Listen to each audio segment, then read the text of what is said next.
Everyone's good? Okay, everyone's awake. I got everyone's attention. Excellent.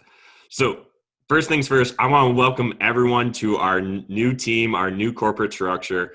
I think we should really view this as a new iteration or evolution of what we're doing here. In the past, we've referred to ourselves as the click. And so, what I'd like to kind of start thinking of this as is the click 2.0. So, this is just the most current iteration of what it means to be a part of our team. And with that, we're still going to have the same core corporate culture. Impact is definitely still part of our core values. And a reminder, impact meaning to us, we've broken out each letter into a different word with meaning. The first letter in impact being I. And for that, that represents improvement for us. So we want to be continuously improving both ourselves, the people around us, as well as our work performance, the quality of content we're doing, the type of deals we're doing. We want to all level up together. That's really one of the cornerstones of the culture that we've been trying to develop here over the years. And that's absolutely critical during these uncertain times and as we grow and evolve as a team as well. So impact is still huge for us and continuously improving as well.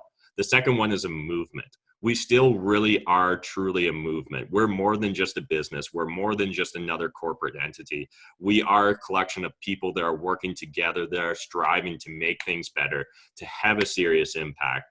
And that's why being a movement, not a business, is so important to what we're doing here with the Click 2.0 and just in general, everything that I try and do with my personal brand and the businesses that I touch and impact. Then we've got P, which is passion. And so we really do need to be passionate about everything we do in regards to this corporate culture. There's a lot of things that we could do with our time. We're all, high achieving, driven individuals. And as part of that, we need to constantly be passionate about the projects that we're engaging in, because that's what's going to allow us to go the extra mile. So if you ever find yourself not being passionate about a project, I think you should personally identify that and discuss it with me or one of your managers. And let's see if we can maybe explain why this is important to the overall vision as a company. Then A in impact stands for agile. So we move fast and we break things. Certainly that's not going to change, especially in these dynamic times. We're going to need to continuously be lean and agile and be willing to pivot on a dime. And what's really important is that we constantly keep in the back of our mind that we are trying to drive impact.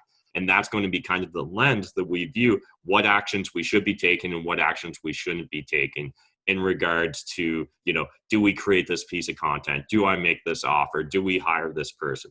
What overall impact is it going to have? And that's going to allow us to continuously be agile. Then C stands for click. So again, I was very purposeful in choosing that word click and not community. In the past, I've created communities. Communities are very inclusive, very open, very warm and welcoming. Click is a tight-knit group of people. We're high achievers, we're high performers, we're driven. We all want to level up individually and together as a group. So again, we are a click. It means something to be a part of this team. It means something way more than being a part of some other corporate team. It means more than just being an employee and a number at another entity. So again, we are a click. These are tight bonds that we're building for a lifetime. Those that leave our ecosystem as alumni on good terms will still be tight with us. Those that leave us under bad terms are dead to us. We are a click. And then finally, T is transparency. That will certainly never change while I'm involved here. We will always be truthful. We will always be transparent.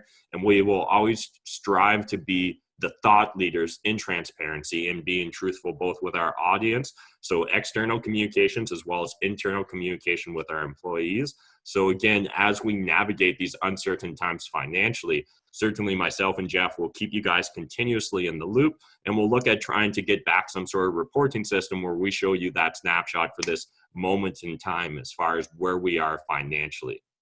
So again, just a reminder, I think it's really important that we all reaffirm our belief and commitment to our core values, because without those core values, all the noise, all the uncertainty going on in the world will distract you from making an impact. So if you don't keep impact top of mind, you will struggle to really fulfill your full potential as part of our Click team and our Click community.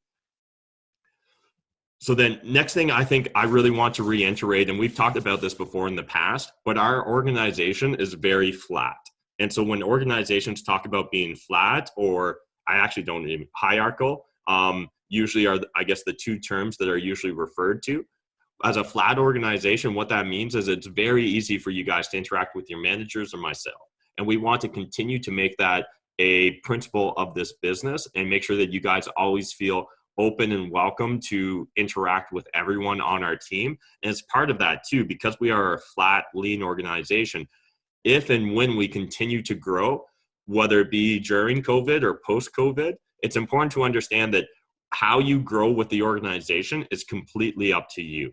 So what I want to challenge everyone on this call to do is get really clear on what it is you want and what you need to do. And this is something that I struggle to even get my mentees, a lot of the people following my content to do. So I really want you guys to pay attention here.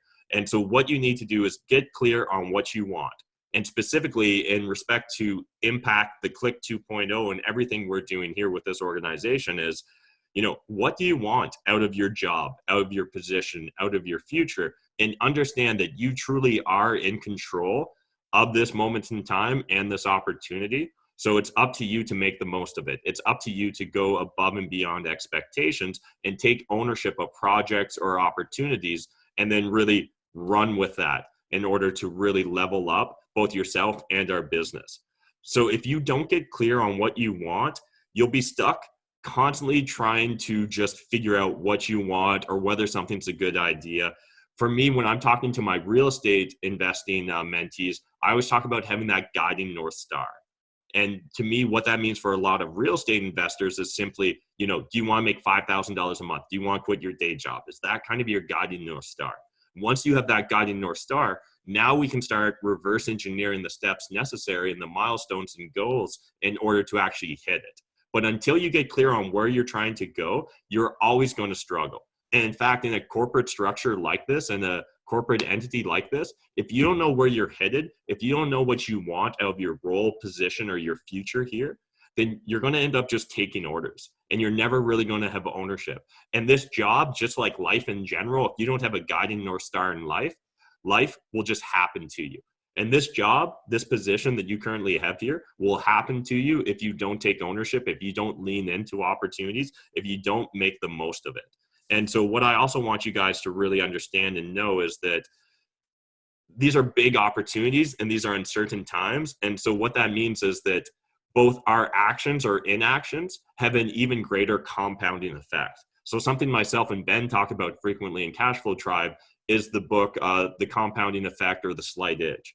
Both the books cover a similar topic in my mind. And what The Slight Edge talks about is, in general, when we're looking at doing something, it's just as easy to do something as it is to not do it. And so unless you have a firm commitment, unless you have a plan in place, unless you're really 100% bought in, odds are you're going to choose not to do it because it's just as easy not to do that thing as it is to do that thing.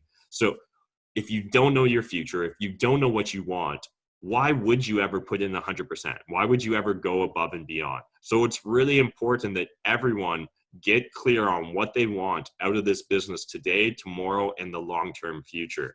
And when you get clear on what you want, you can then clearly start building your future with those milestones that I was talking about as far as reverse engineering. You can start building in the right direction. You can start really making sure that you're in control, that you're in the driver's seat, that life isn't happening to you, that this job isn't happening to you, this position isn't happening to you. And if you're struggling to really think, what do I really want? Well, a few things I'd like to just kind of remind you. One, you're capable of so much more than you currently realize. And that's something that I've had to learn the hard way myself. So I continuously look back on previous versions of myself, whether it be 6 months, 6 years, or decades ago. I look back and I'm like, man, that version of Matt was so lazy. He was so stupid. He was so uninformed. He was so egotistical. And yet I know that there will be a time in my future when I look back on this current iteration, this current version of myself, and think similarly. And so what I want to really encourage you guys, one is, don't be afraid to think big. Don't be afraid to think outside of the box in regards to what you want and what you want to even build here as part of our team. And that being said, when starting to try and think about those big, audacious goals, or big, hairy, audacious goals, big BHAG, as some, I forget which influencer coined the term, that for me, once you understand that guiding North Star, the next thing we really need to ask ourselves is, what would the things look like if they were easy? So, I want to do this big, massive thing. What would it look like if things were easy? I appreciate your heavy breathing, Adam, but I'm going to mute you. So what would things look like if they were easy? And then what we mean by that is, like, actually, to do this, you need to be clear on the deliverables and the process involved. So oftentimes for a lot of people, what it first looks like is just mentally walking through even what's necessary. So let's maybe use myself as an example, and we're going off the cuff here with the example, so it may not be a perfect analogy. But let's say that I want to have $100 million in real estate under management a year from now. Well, the first thing I need to know is, what does that even look like? Am I buying single family homes? Am I buying multifamily apartment buildings? Okay, I'm going to buy multifamily apartment buildings. Excellent. Where am I going to buy those? I'm going to buy them in London, Ontario. Okay, excellent. What's the average unit in London, Ontario? Let's just say for easy math, it's 100,000. Okay, well, now I know I need 100 million in assets. My average asset is going to be about 100,000 a unit. That means I'm going to need about 1,000 units if I'm doing my math correct on the fly here. So if I need 1,000 units, then I need to reverse engineer those steps. So what would it look like if it was easy to acquire 1,000 units in a short period of time? Well, I'd probably be consistently making offers. And not only that, I'd probably be making consistently making offers in a very organized, procedure-driven process. I probably wouldn't be coming up on the fly with the terms and conditions. I wouldn't be figuring out my due diligence process on the fly. In fact, I'd have a standard operating procedure around that, because I know that I'm going to do that task more than once. Unless I'm going to buy one building for $100 million, I'm going to have to buy a bunch of buildings over a series of time. So I'm going to need to be able to scale my actions and have an easy process so I can keep track of that entire thing.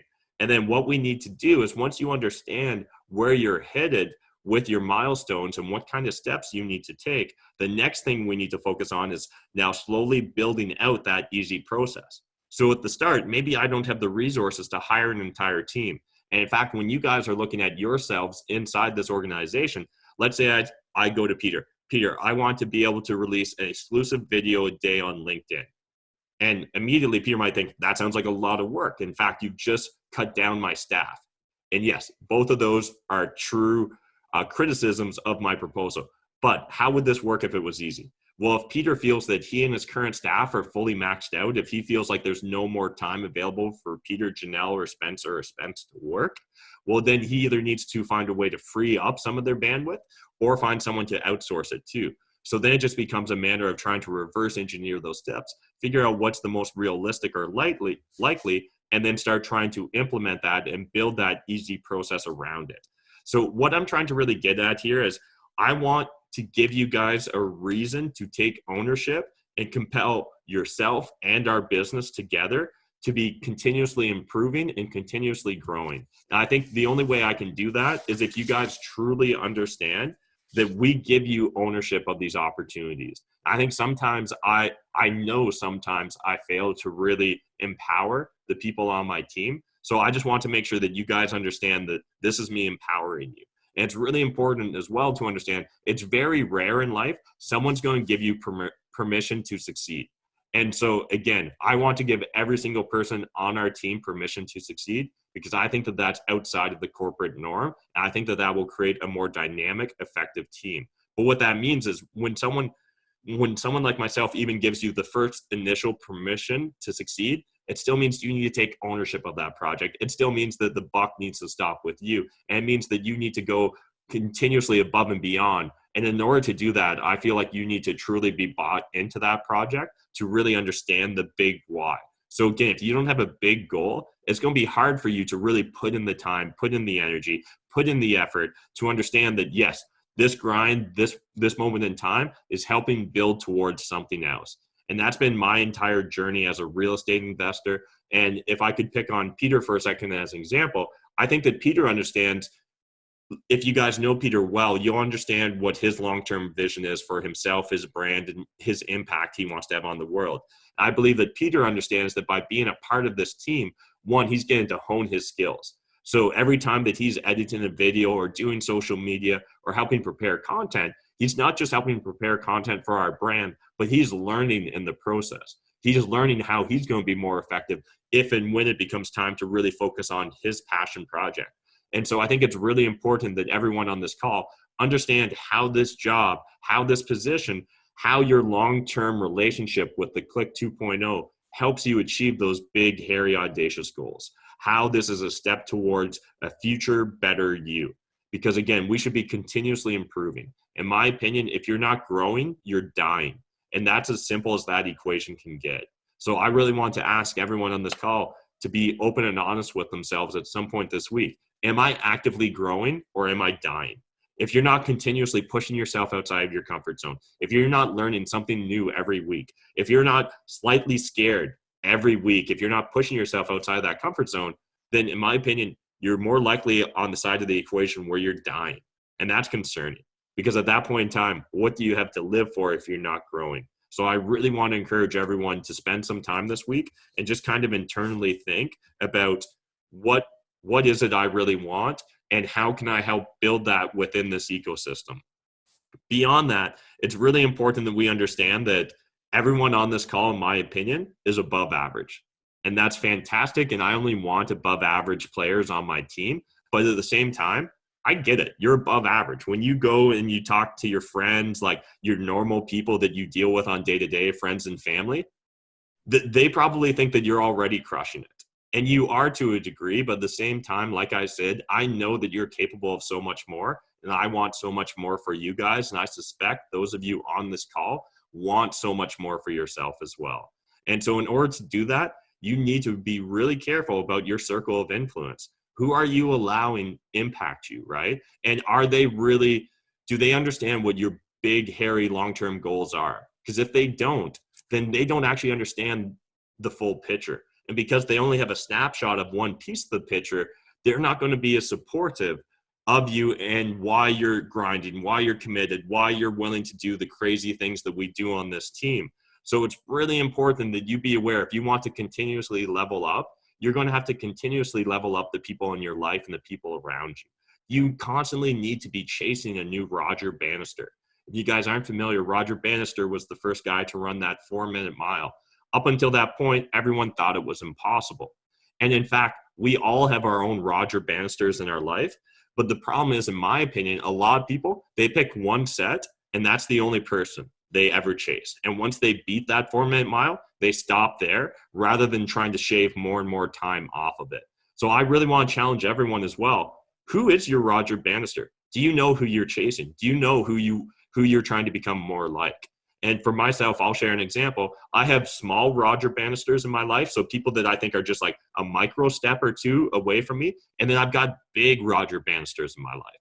The big Roger Bannisters in my life, those are people that have massive impact, massive influence. So those are people like Gary Vee, Kevin Hart, Joe Rogan. Those are the big Roger Bannisters in my life. But at the same time, I also have small Roger Bannisters in my life. They're local influencers. And so when I was originally starting my YouTube channel, one of my first Roger Bannisters with my YouTube channel was Matt Pichet. He had roughly 400 subs. When I started my channel, I had 0. And we did that race to 500 subs. That was my first Roger Bannister. He beat me to the race to 500. So then I mentally started a race to 1,000.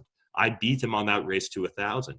Once I beat Matt Pichet, I didn't stop and be like, well done, I'm finished with YouTube.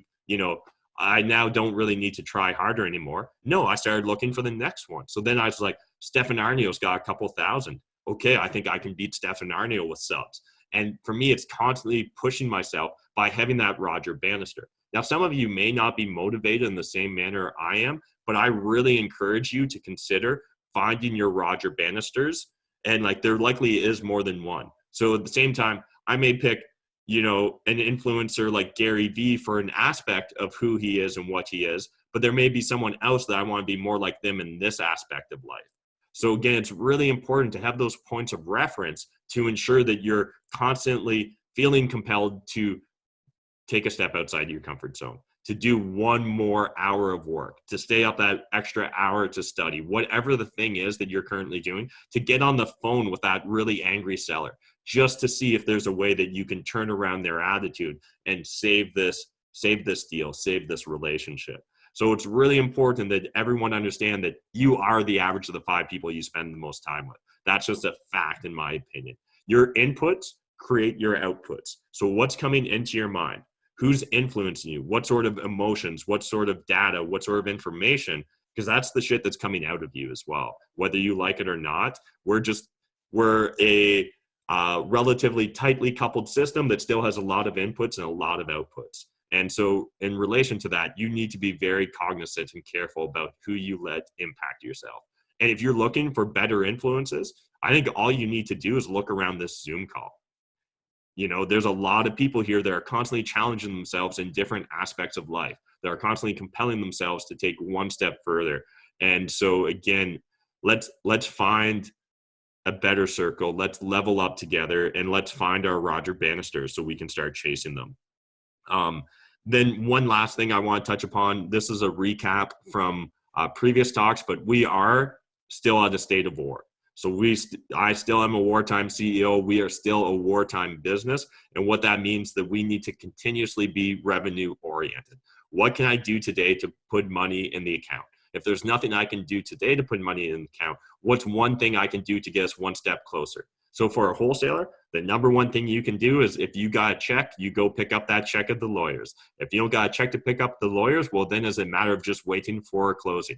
If you don't have a closing coming up, well, then you got a deal to assign. If you don't got a deal to assign, then you got an offer made. Well, if you don't got an offer made, you got a lead you can make an offer on. If you don't got a lead you can make an offer on, can you get a lead?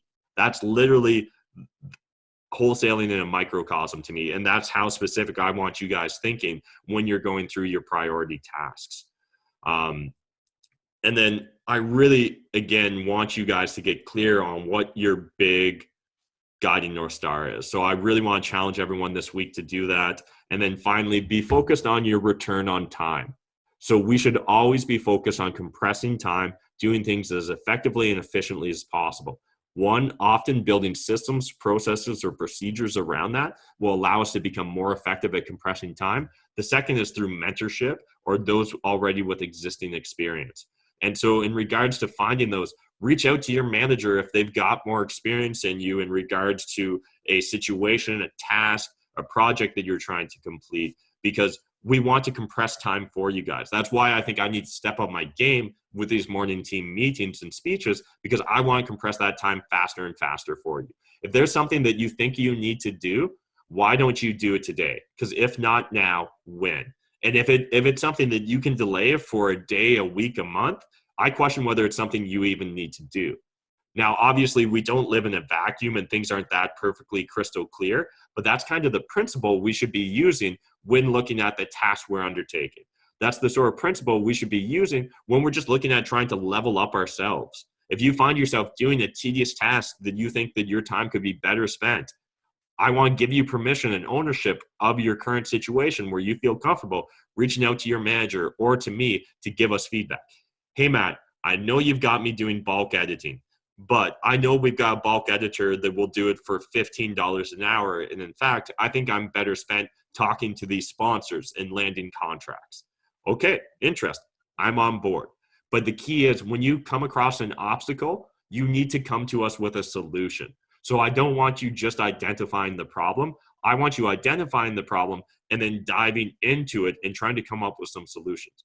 We may or may not use your solutions, but one, it's going to show that you're taking the problem or the situation seriously. Two, it's going to give your manager or myself somewhere to start in order to solving the problem rather than just being handed, a ticking time bomb or an issue like that.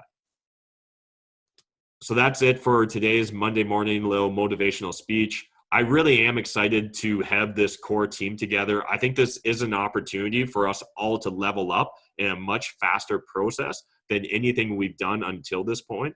I think we had grown in the past, and this is a failure on me. I think we had grown in the past too big, too bloated, too fat.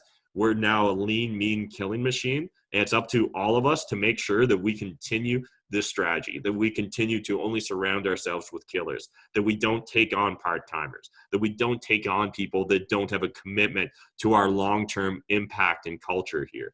And again, if you ever have questions about our culture, I'm more than happy to sit down and chat about what it means to me and what I hope it means to you. But it's really important that you believe in what we're doing here, because this to me isn't about getting through COVID-19. This isn't about trying to create a successful business that makes mad money. This is about changing the way people work. This is about changing the way people interact and relate to each other. And it's about having massive impact on long-term a global scale. Today we're on a Canadian scale, but long-term we're moving towards global. So I really appreciate all you guys, especially everyone that's been on the journey for as long as they have been. There's always ups and downs in this business, and there will always be ups and downs in regards to how this entire process evolves. But understand that if you commit to me, I commit to you. The same way Jeff originally committed to me way back when, before there was really a business or a plan, and he was simply willing to go and look at every property for sale in London. He was willing to make offers on every single property that I want to make offers on, regardless of whether it paid him today, because he understood the long-term value in building that relationship and being able to potentially build an empire down the road with me. And today, now we are building an empire, right? We've got a company together that has over $10 million in real estate, or will soon have over $10 million in real estate under management. You know, I believe that we've built ourselves into a position where we're Canada's go-to influencers in the real estate space. And again, we've barely touched the tip of the iceberg of our potential. I know that we're capable of so much more. I know that we're building the right team now to help us get there. And I know we have the right vision and path to get there. It's just a matter of us executing on it. So again, I really appreciate all you guys, and I'm really excited for the future we're going to build together. So I'm happy to open it up now to just general comments, discussions, anything like that.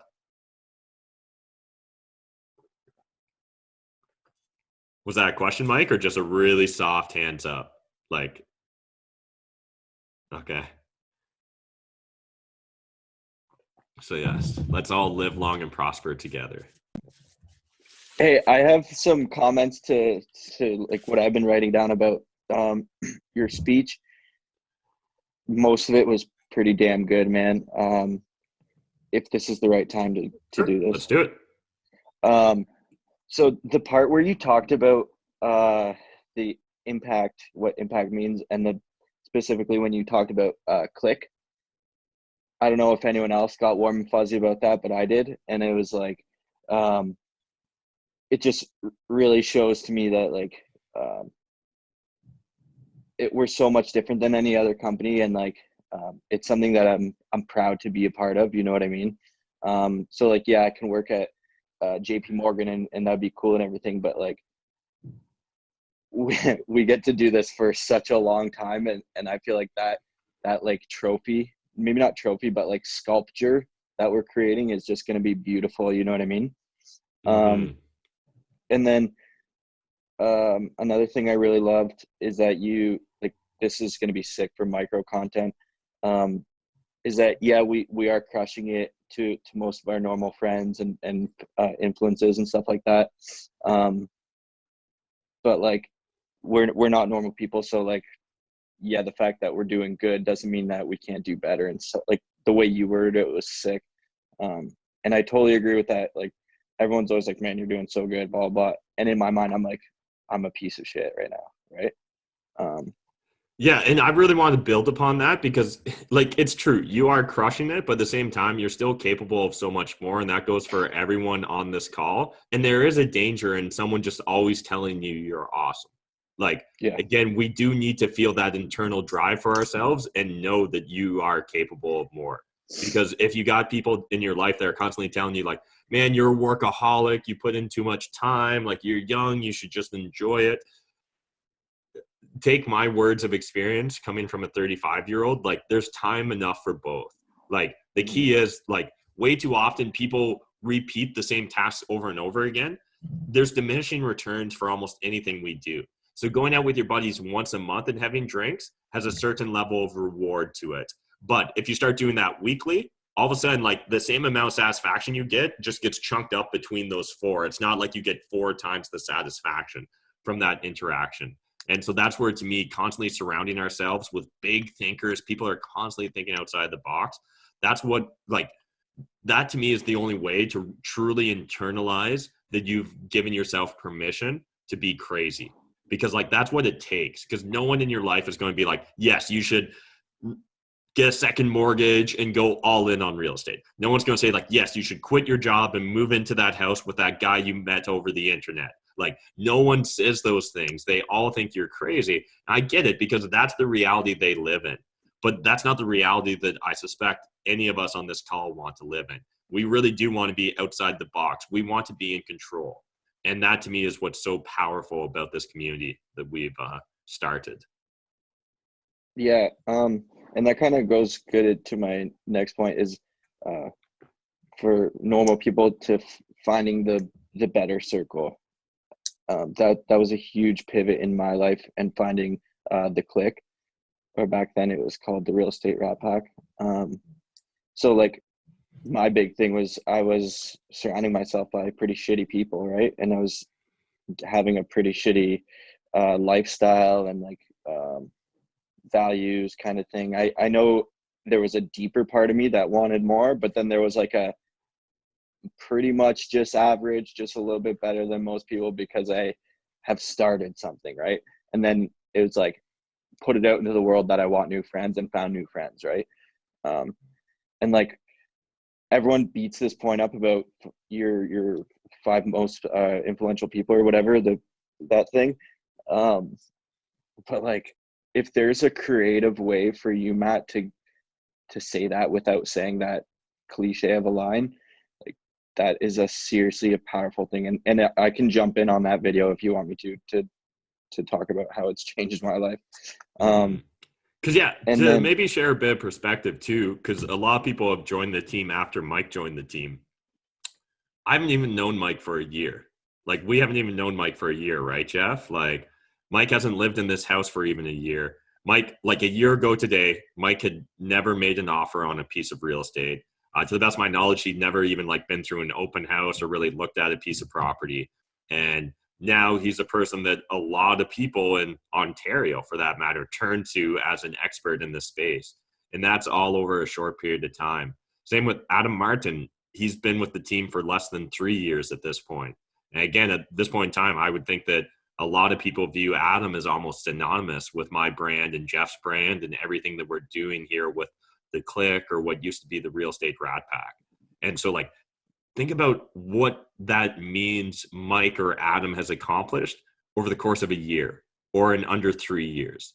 It's the sort of thing that some people build their entire lives towards, but they've compressed time so much by getting experience from people that have already been there, done that, got the t-shirt.